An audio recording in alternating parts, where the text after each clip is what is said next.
I'd like to open with a few words by the Archbishop Shelton, who will help us frame what we just heard, which is such a gift and blessing. So, please. Great. Well, this has been an evening of great blessing, and I'm grateful to all who have enabled us to encounter so much here tonight. Thank you very, very much. I think, Dr. Shadle reminded us that to truly listen involves the totality of who we are. And to truly listen is not just with our ears, but with all of our body, everything we have and everything that we are. And to allow what we hear to resonate within us, to somehow land on our own experience and draw forth from us a response. And particularly with regard to how is it that music can help us as we continue to address, the whole evil and sin of racism. I agree. It begins first with listening to people's experience and allowing those experiences to resonate within me, to examine my own heart, to hear what they are saying, not only with my ears, but with the totality of my person, not only with my brain, but with my feelings and everything that I am, and to allow it to resonate within me, to see where I might be able to connect with that experience. I tell the story very, very often, and I think when I came here to Saint Meinrad, I think I told the story of asking people in the Diocese of Thibodeau to talk to someone of a different race from you after the killing of George Floyd. And I remember there was a Caucasian woman who said she had encountered an African-American woman, and she took me at my word, and she went over and struck up a conversation with her, and she said, and it was lovely, and they came and they started talking about their children, and both of them had sons who were about to get their driver's license, and the Caucasian mom said, and I was telling this other mother how wonderful it would be, how free I was going to be, once my son could go around driving. And she said, and the African-American mother listened to me, and it resonated within her. And she said, and then she said to me, I'm terrified of my child driving because I don't know what's going to happen. And she said, and I listened to her. And she said, and Bishop, I got it. Because as a mother, I understood what she was talking about. And I think, music and the arts have that ability through our own experience and truly listening and identifying with what we hear, the totality of our person, encountering that person as Pope Francis puts it, with the totality of who I am. I do think that can bridge a lot. And that's what happened with those two women who were bridged from the experience of being a mother.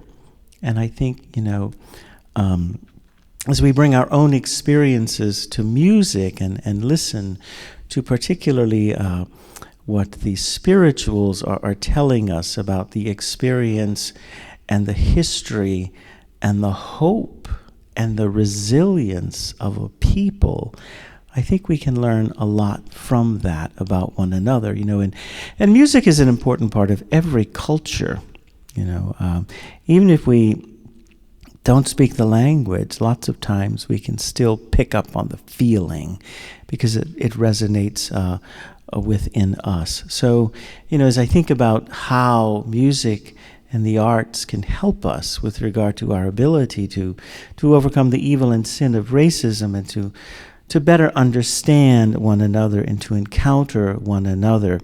I think with Dr. Shadle's presentation and with the Fisk Singers, we've seen a glimpse and hopefully maybe even a first step in that direction. So that's what I would share about my experience here tonight. Thank you. And with that, we'd like to open the floor for questions. Sister Gina has a microphone, and I invite anybody with a comment, a experience, a question to share. And while you're thinking, maybe I can actually ask a burning question after. Connor, do you want to go first?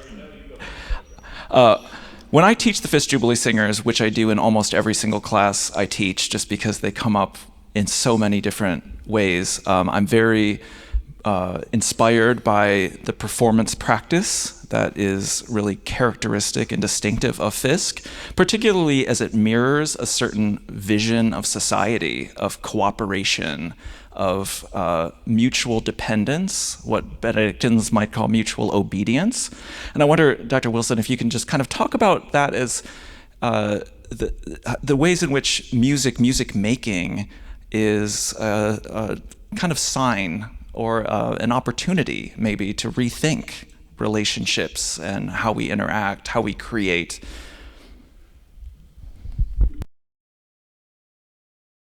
Sure. So it is the tradition of the Jubilee Singers that the director is not in front of the choir. And when I was a Jubilee singer, Dr. Kwame was never in front of us, and past directors have not been in front of them. And being in this position, it caused me to really think about musicking, as Chris Smalls would say, and the relationship between the director or the conductor and the choir, because if there's no conductor in front of them, then the focus then becomes on the music.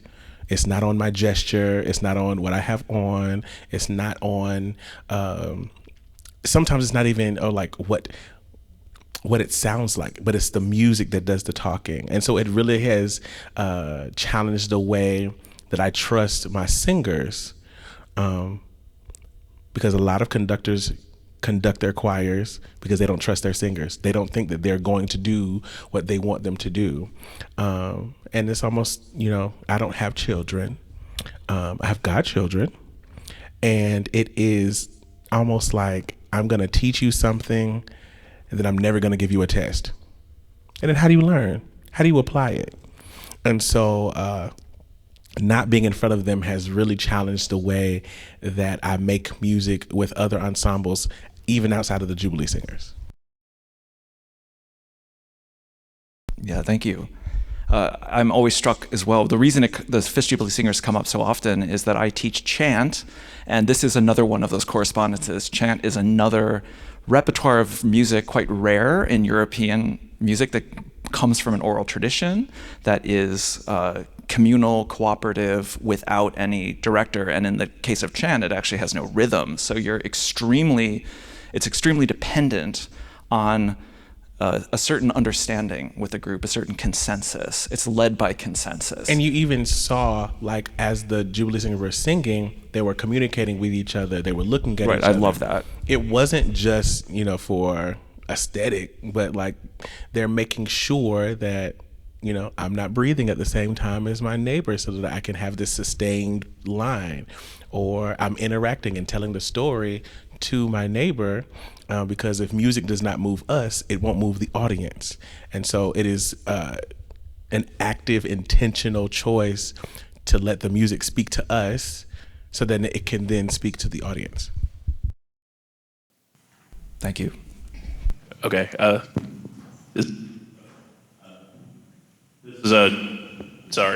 This is a question for Dr. Wilson. It's very simple. If, in spite of Dr. Shadle's wonderful words, I wanted to listen to a recording of the Fisk Jubilee Singers, where would I find that? So we have, as though we are 154 years old, we are in the 21st century. So we're on Spotify, we're on YouTube, we're on Apple Music, we're on Tidal. But interestingly enough, a lot of the Negro spirituals are not recorded because they were passed down through oral tradition. And the sad part is some of those songs and traditions die with those people. And so, being in this position, I'm making a concerted effort to not only just record the music, but also to get it transcribed. So there are a few pieces that we performed tonight. Our first piece, Rock Hills and Mountains, and then Couldn't Hear Nobody Pray. Those two pieces are they're by John W. Work, a former director of the Jubilee Singers, who was a former Jubilee singer. But those songs are not published anymore. They're not in print. And they're on the Blue and White album. So if you go on Apple Music, it's the Blue and White album. And he created those songs just for the Jubilee Singers. And so I've been having friends of mine transcribe the music so that we can get it recorded and we can publish it, because we do not want this tradition to die.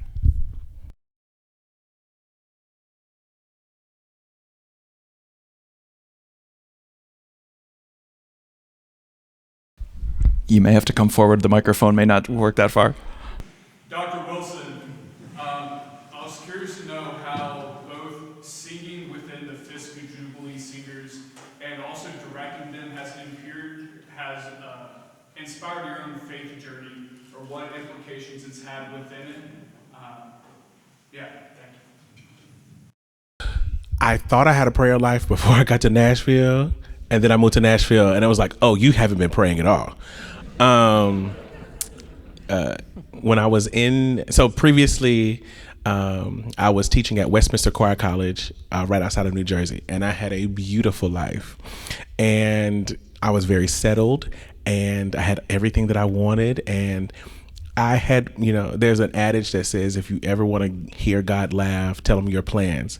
And so I said, oh yeah, so I'm going to do this for like 5 years. I'm going to approach tenure, and then I'm going to move to DC, and I'm going to work at Howard, and I'm going to work at Metropolitan, and it's going to just be the greatest thing. And, the Lord said, no, you're not. And I uprooted my life and moved to Nashville, Tennessee in January of 2024. And again, me and the Lord are really close. We're great.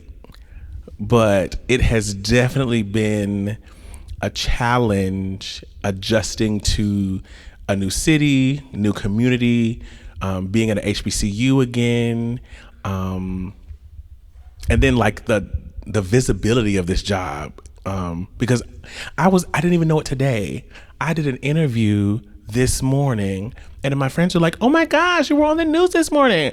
I'm glad I had on ironed clothes because I didn't know that they were going to premiere it today. So it has been definitely a test. It has caused me to redefine what trust in God looks like, in spite of what it feels like, in spite of what it looks like. It has really caused me, as cliche as it might sound, it has caused me to look at the facts but believe the truth. And I've matured, even as this year, I've just matured a lot. And to your question about being a Jubilee singer, Dr. Kwame essentially would preach to us in class, and no Title IX violations happened. It's just beautiful when you allow people to do what they want to do. And he would preach to us in class, and it would really build us up to sing, but also to live good lives and be good people. And interestingly enough, I find myself doing the same thing, where I am not just teaching music and teaching musicianship and learning songs for concert, but how are you living out the ministry that is the Fisk Jubilee Singer experience? How are you not just making these songs really pretty? What is informing the way that you present this song? Why do you cry when you sing this song? Where does that come from? And really interrogate that. So that has been my experience thus far. And I'm pretty sure, even as I say this out loud, the Lord is going to be like, oh, that's funny. We're going to turn it up a little bit more. So, talk to me in 5 years and see what my answer is.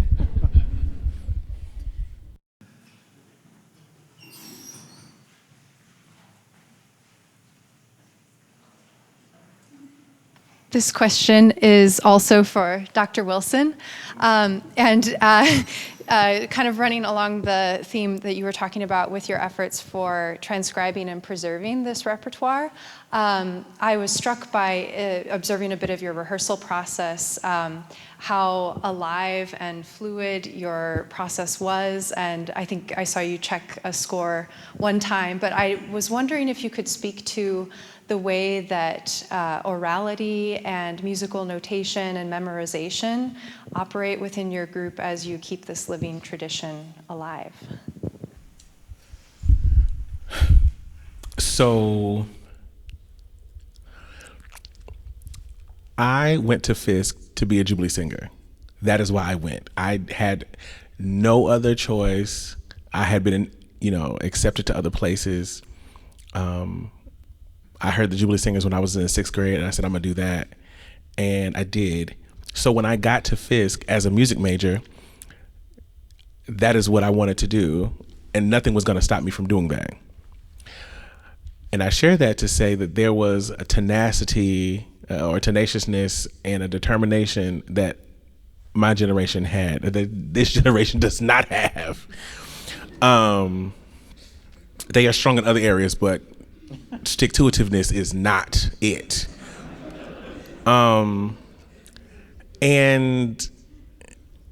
as you saw, or as you heard, not every student is a music major. So everyone does not read music. We practice sight reading in every rehearsal because, again, I'm building musicianship. Most conductors are like, no, notes, notes, notes. We're not making music if I'm teaching you notes. You need to come in here knowing the notes already. So what I'm going to do, you have sectionals. I go to their sectionals. I send voice notes. I have a playlist. So even if you can't read music, you can listen to it. You can hear contour. You can hear the line. You can at least know the words. So there are all these opportunities that make it impossible for you not to do well. It's a really good example of scaffolding. I'm giving you information and I'm going to be just behind you to help you build this thing independently, but I'm around if you need my assistance.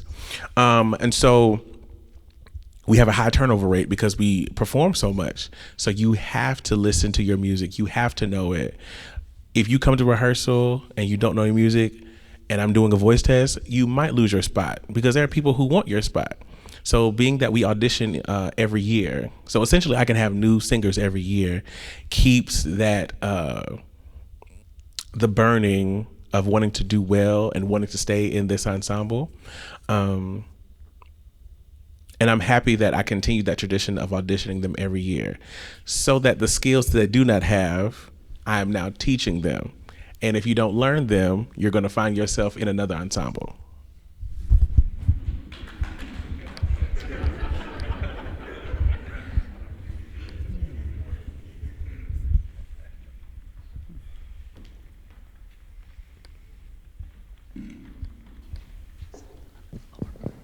Is it Dr. Shadle or Shadle? Sorry.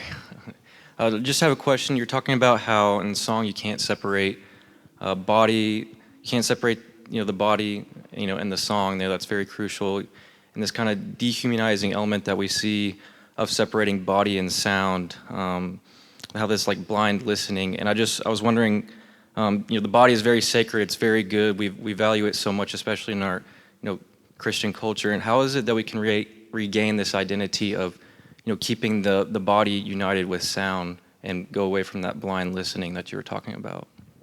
Yeah, I don't want to dog on recorded music. You can still use Spotify. That's fine with me. But I do think that sometimes we get to the point where we hear things only in a recorded medium. And that includes voices. I mean, how many of us have friendships with people that we would consider deep friends that we haven't embraced in years? But we try to keep that relationship alive, through texting and FaceTiming and all of these tools that technology offers us. But it can't replace that embrace that you have when you haven't seen each other in a long time. And I think music is very similar in this sense that, when you hear it on the radio or on Spotify, you're listening to an over-processed, like very fine-tuned, perhaps auto-tuned, depending on who you're listening to, version of that piece of music. And it can sometimes ruin us for real interaction and real music. Can I be controversial for a second? Hot take. So a lot of us who really love polyphony and Gregorian chant, because we heard Voces 8, sing the bird Ave Verum or something on Spotify. And then we get our first assignment in a parish and we say, we're going to do the William Byrd Ave Verum Corpus, right? This never happens. And it's not gonna sound the same in that context, right? Sound and liturgy always happens in a context. And so I think that we always have to remember that we are people, and that, if you heard Ride on King Jesus and you thought to yourself, damn, we should do that on Palm Sunday at my church. I promise you can, but you're gonna have to do that in a way that works in your context, right? We can't do it like Dr. Wilson and the Fisk Jubilee Singers did, because as I tried to explain, that is a unique hearing. And so I think the liturgy is a great help to us in this practice of re-embodying music. As I said, it is one of the few places, unless you're someone who sings in the shower, the liturgy is probably the only place you are making music with your body, right? Your own body, whether it's a good sound or a not so good sound coming out of it. And so I think practicing that, we're in a great place to practice that. Of course, we do liturgy a lot here, but I would say doing our best to participate in music in live settings. You can't do it. It's so good for the body and the soul and health and all of those things, spiritual health, physical health. You just can't do enough of it. So. I think, too, theologically, your question is the importance of the incarnation, which is essential. The incarnation of our God, the embodiment of God. I think that would be kind of a theological way of looking at it as well. If I can interject with another question. Oh, is there another hand? Right there. Oh, there's several. I'm just wondering how many different voices there were. What was the most number of So this year I'm soprano heavy. So I have 6 sopranos, 4 altos, 3 tenors, and tonight I had 2 basses. And one of my basses is couldn't make it. So yeah, and then I have 4 soprano alternates, an alto alternate, a tenor alternate, and a bass alternate.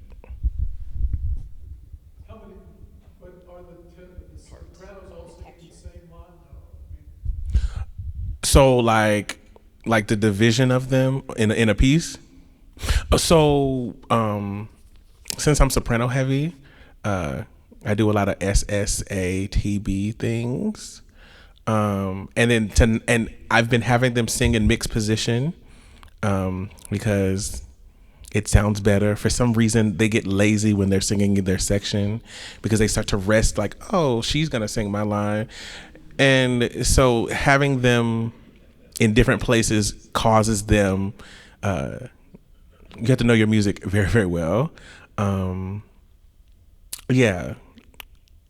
I think that, yeah. And I also do some SSAA music. So the Jubilee Singers of old sang classical music before the Negro Spiritual. And so I'm trying to program some of that. So we're doing a concert in March, and we're going to sing Purcell's Hear My Prayer with all of my singers. And we're going to actually have 2 choirs side by side. So I'm very excited about that. But it also provides an opportunity for the students to experience what the original Jubilee Singers were doing overseas. So I'm really excited about that.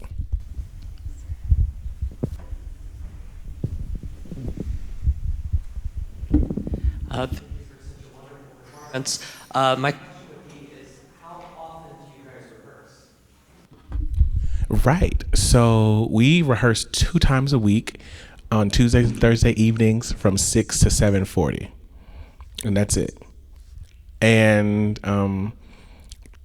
because many of them are, computer science majors, especially my biology majors, like they have labs and things like that. So if we have, we have a photo shoot coming up, I scheduled a photo shoot during class so that they don't have to miss other classes. But that also means that I lose a rehearsal. Or sometimes we have performances back to back and I'm also losing a rehearsal. So it takes a lot of time management, independence to be successful as a Jubilee singer. But that is also why on the first day of class, I hand them my syllabus. We don't sing at all. We go through the syllabus because the students aren't going to read it anyway. So we go through it. And at the end, it says, I'll give you a week. Do you want to do this? If not, it is just fine. I will help you find a course that's going to make you successful. Because it might not be this one. And they say, no, this is what I want to do. And so they make the effort. So even though we only rehearse twice a week, they make it happen. And so it makes music making easier for me in our rehearsals so that we can utilize our time as best as possible and not plucking out notes.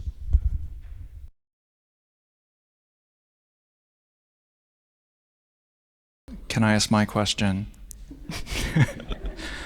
This is primarily to the Archbishop and Dr. Shadle, but I'm struck it's actually a coincidence that Jubilee Singers are here on a Jubilee Year for Catholics.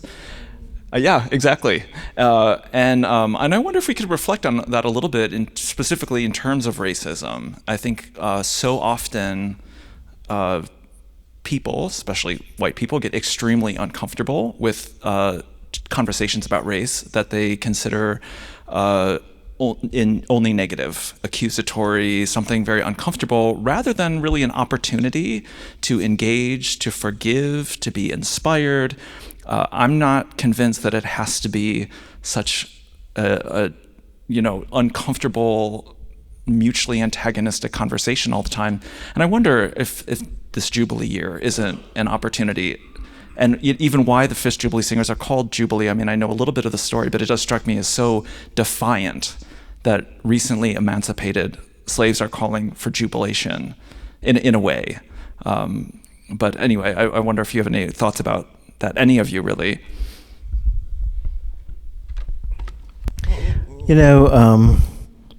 It's the Jubilee Year of Hope, which is very, very important. Because, in the presentations that I do on racism, and I think I may have done preaching on racism here, I'm not sure. But, in dealing with racism, we have to remember that racism is an evil and a sin, but it is not an unforgivable sin. It is not a sin that cannot be overcome. And as we deal with the evil and sin of racism, we have to give people reason to hope that as individuals, to hope that as a society, to hope that as a church, we can overcome that.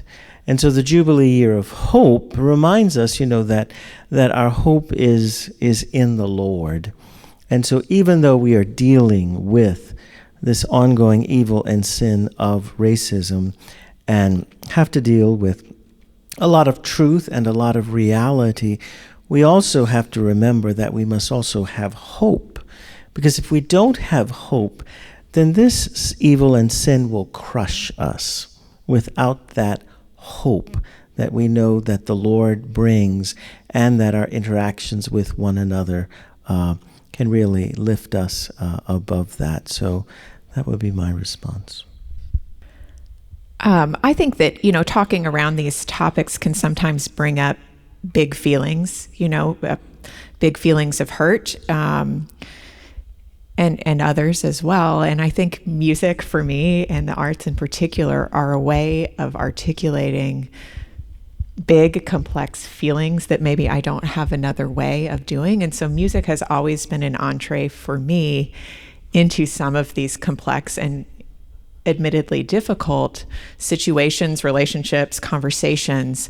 And, I've always had that fear within me because I do engage this repertoire quite a lot in my own planning of liturgy. I'm not afraid to program spirituals and this sort of thing. And I guess, earlier in my career, I would have thought, oh, gee, I hope no one, thinks that I'm usurping or appropriating someone else's culture.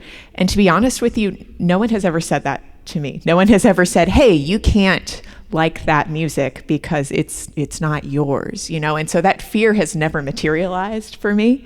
It's always been something that, although I know that this is not historically and culturally my music, but that doesn't mean that it's meaningless for me. And so it's been a really excellent, I think, way of dealing with some of these difficult conversations.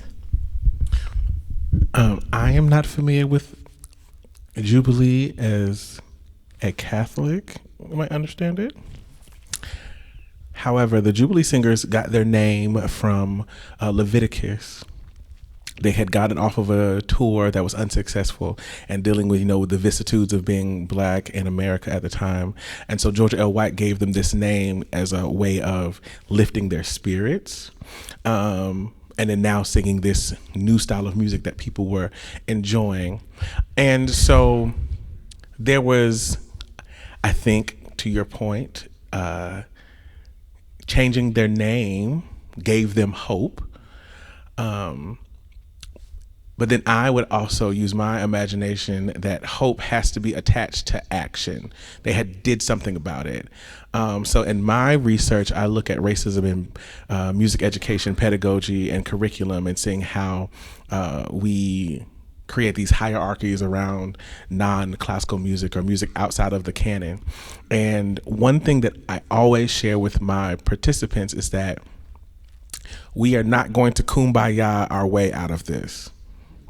We are not going to have a concert and sing about hope and love and resilience and then go home and be the same way. There has to be an intentional decision that I'm going to navigate the world differently now. And so I would even challenge you all tonight, when you go home, what are you going to do differently in your life? How are you going to navigate the world differently so that this isn't just another concert? So that we didn't say, oh, we had a concert and we talked about racism and I can go home and sleep in my bed. Something else has to happen. And adding on to that, to your point about, I believe that the Negro spiritual, and some people are like even afraid of saying that, or the African American spiritual, or just a spiritual. That is so unimportant. Don't focus on the wrong thing, and don't worry about being wrong.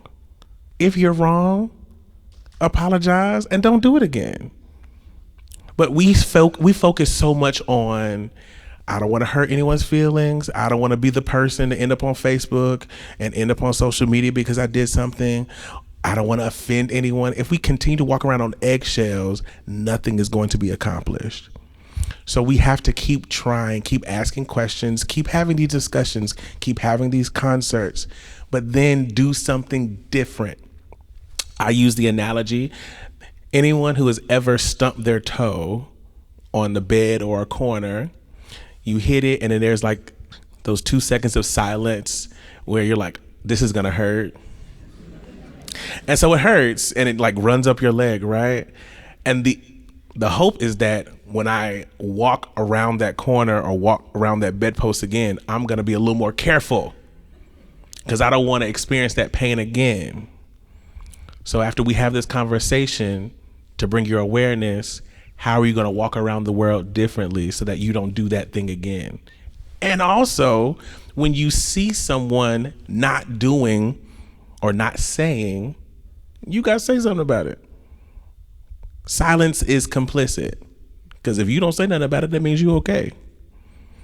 The students got fussed out after the concert because you all didn't hear it. But I heard some inaccuracies, and I said, on the last song, that's what y'all gonna do? And y'all been singing this for 4 weeks?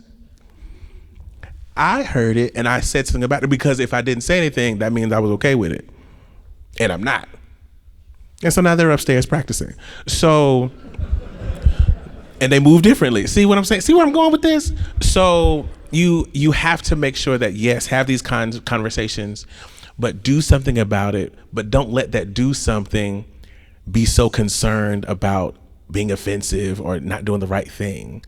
You got to keep trying. I'd like to ask Maestro Wilson about this phenomenon of leading the choir from behind. How did you do that in other situations, or how did that develop? So when I was a Jubilee singer, Dr. Kwame would either stand in one of two places. He'd either stand behind us or he'd sit in the back of the theater and take notes and listen. So I stand in the back to listen, but I also assist some of the sections that might be a little weaker, just to provide some support. One of my basses, while he's an amazing bass, he didn't start singing until he got to Fisk. And so, yeah, it was a tall one. Y'all know who it is. He played basketball for most of his collegiate career because he's 6'10". What else are you gonna do? And he transferred to Fisk, and he heard about the Jubilee Singers, and I think he was humming or something, and they told him to audition, and he did, and he got in, and he never had voice lessons, and so he's using this opportunity to get better. And so instead of just throwing him out, like, get it together, you have to help them, right? That's what a teacher does. So I just stand back there to assist them. The tenor section, all of my tenors are new. They have never sung with the Jubilee Singers before. So as a tenor, I help them just to give them a little bit of a foundation so they're not flat. I cannot wait until I can go and stand in the back and take notes and snarl and be fussy. Because that's what Dr. Kwame did. We would be on stage and he'd be in the back, and we would do something or do something wrong, and we would see his eyebrows from the back of the theater, and like, oh, we're gonna get in so much trouble when this concert is over. And so, as I said initially, they are trusting me and building trust with me, but I'm also building trust with them. And so it is my hope that, by next year, even by our concert in May, that I will just play the pitch pipe and then sit here in the front row and enjoy the music that they are making and the fruits of their labor.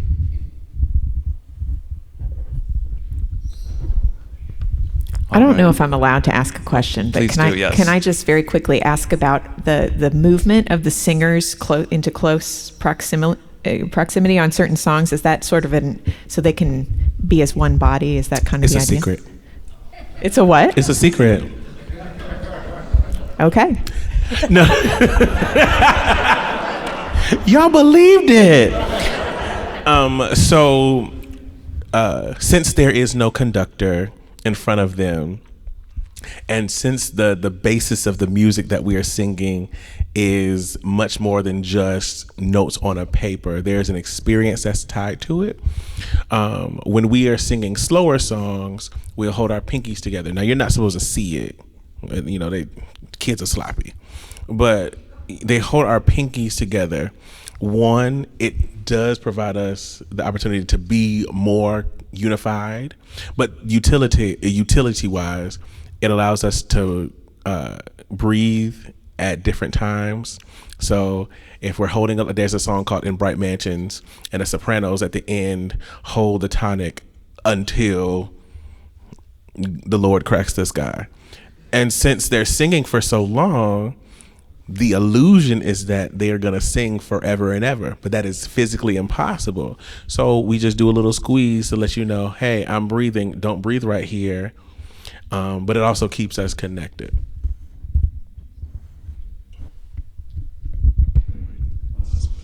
Yes. I'm curious, you all have a wonderful tradition that you've maintained all these years. But I'm guessing you run across students, not in your group, or other people in the audience who say, but that's old music. It's not gospel, it's not current. I'm curious what your response is, because a lot of times I think people are looking for which is the right thing, either or rather than both. Yeah, good music is good music. It don't matter what package it comes in. If it's Christmas and I wanted a Sega Genesis, I don't care if it's in green wrapping paper or red. I wanted a Sega Genesis, so I'm gonna be happy that I got it. I have often used the analogy of like practical theology and trying to meld religious practices like with reality. And so while I may not necessarily need God to part the Red Sea, I might need protection from something, or especially for these students, mental health is a very serious thing in our college campuses. And so, you know, in gospel traditions, talk about being a mind regulator. Like, that is what I need, you know. I don't need the walls of Jericho to come down. I need to make sure that I can navigate every day. And so what I share with people is, don't look at the presentation as much as you're looking at the product. If it's gospel, if it's jazz. And the cool thing about the Negro Spiritual is that there are many of those elements in a lot of our arrangements. Tonight you heard some of the uses of gospel, but then there's also jazz and there's blues. And so the message is gonna be the same, it's just the packaging is different. And so, and if someone says specifically, oh, this music is old, and is it good? Because, you know, some of this newer music, I think it's awful. But some of it, while it's new, I appreciate it. Nothing in this world can make me appreciate John Cage's 433. Nothing. And that's new music. So in that case, I want to hear the old stuff anyway. All right, well, I think we've reached the end of this evening, unfortunately. Oh, are you desperate to ask? Okay, let's go. Okay.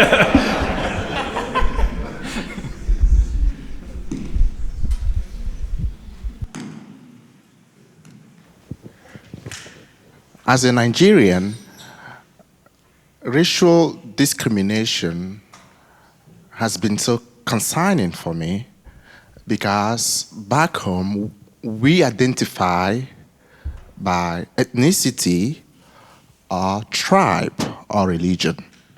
So, however, my question goes to the Archbishop. I want to know how the American Church incorporates the African American way of worship into the liturgy. The African American way of what? Worship into the liturgy. How do we incorporate that? Yes.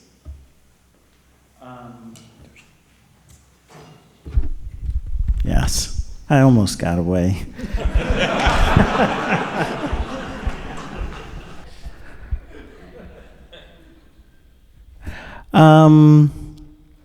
I think first and foremost, to recognize it as a spirituality, a valid spirituality. Secondly, to see it, I think, as has been said, how does that resonate within me? And particularly for those who are being trained to be priest.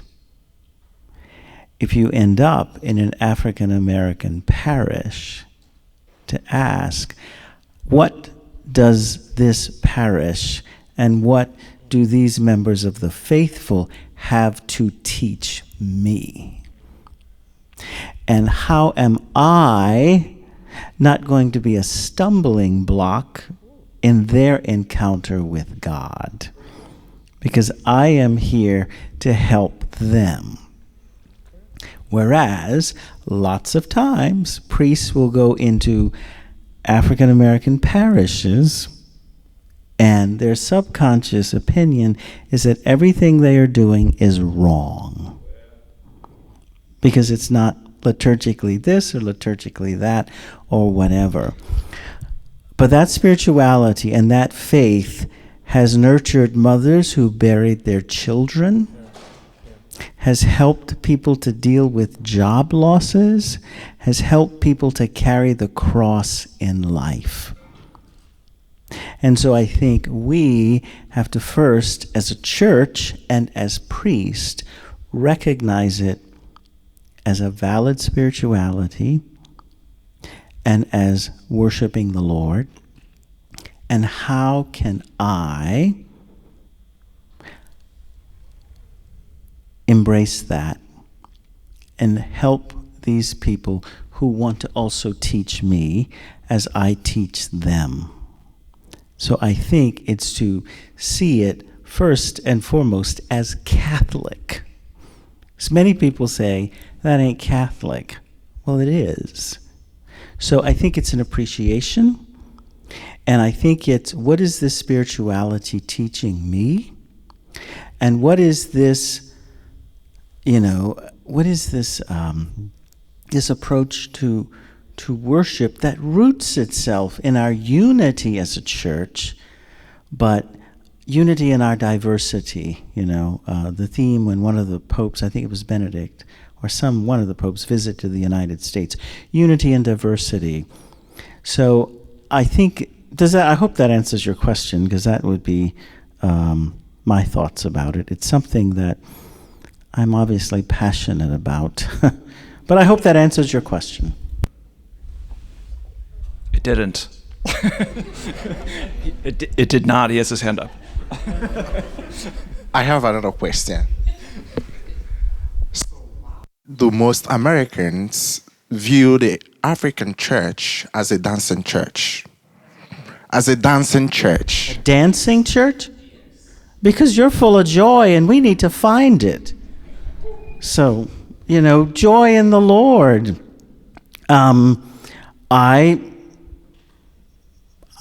don't know. I wouldn't say we view it as a dancing church. I would say we view it probably as a very joyful church, something that I wish we could tap into here, and something that is a very important part of culture. So I don't know if that answers your question either, but that would be my response is, I don't think we see it as a dancing church. I certainly don't. I see it as a church that's alive in the Spirit, and people who are willing to give time to God and time to worship. And I think that is something that the African church can teach us here in the United States to reclaim. And with that, will you all join me in a joyful round of applause for our experts and discussants? Thank you so much. Thank you. And thank you all for being here tonight. Really appreciate it. Thank you.